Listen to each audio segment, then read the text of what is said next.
I've always been fascinated by antennae, or feelers as you might know them as. They're like built-in walking sticks to navigate the world with, and not only are they useful, they also look pretty cool. But then I learned that a lot of insects use their antennae to smell things as well. I always wondered how or if they can smell things in the first place.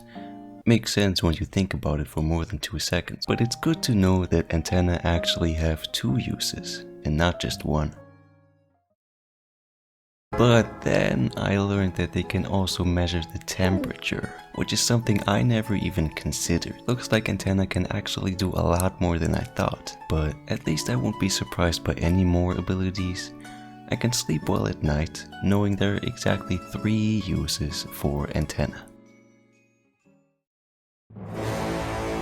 But before we get into all of that, I should probably explain the structure of these feelers. They're made up of 3 different sections, each with its own purpose: the scape, pedicel, and flagellum. The scape is where most of the muscles are located, and it's also the part that connects to the insect's head, and thus allows the antenna to move in all kinds of directions. Basically, it's just there for structural purposes. The next section, the pedicel, is where the Johnston's organ is located. That's where all the physical information on the antenna is registered. Chemical information, on the other hand, is registered down in the flagellum.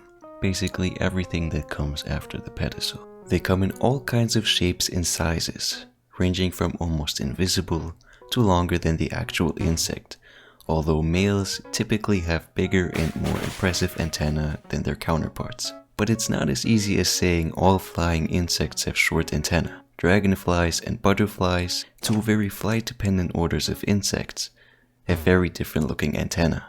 It's not even necessarily that consistent within the same order. That's because antennae are designed specifically for every insect's unique situation. The butterfly needs to smell the flowers real good, whereas the dragonfly eats anything it gets its hands on. Now, in order to better showcase what antennae are capable of, I'm going to go through some of the more common abilities they have.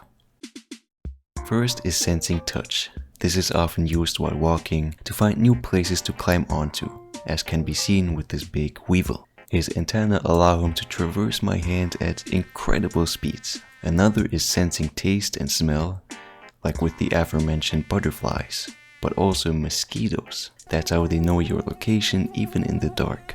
This sense is also essential for insects that rely heavily on pheromones, such as ants creating paths to food sources. And speaking of ants, they also seem to communicate with their antennae. This can be observed when 2 ants pass each other and briefly touch each other's antenna. Now, it's unclear what exactly the purpose of this is. For all we know, they might just be doing it for fun, sensing temperature and humidity. What else? The sense of hearing through vibrations in the air. This sense is relied heavily on by the order of Orthoptera. And lastly, identifying wind speed and direction, often in combination with so-called sensing hairs. It's part of the reason why flying insects have such great control in the air. Though there are also some more unique abilities, one of which is the so-called clock compass, a type of circadian function to help monarch butterflies with orientating during their migration.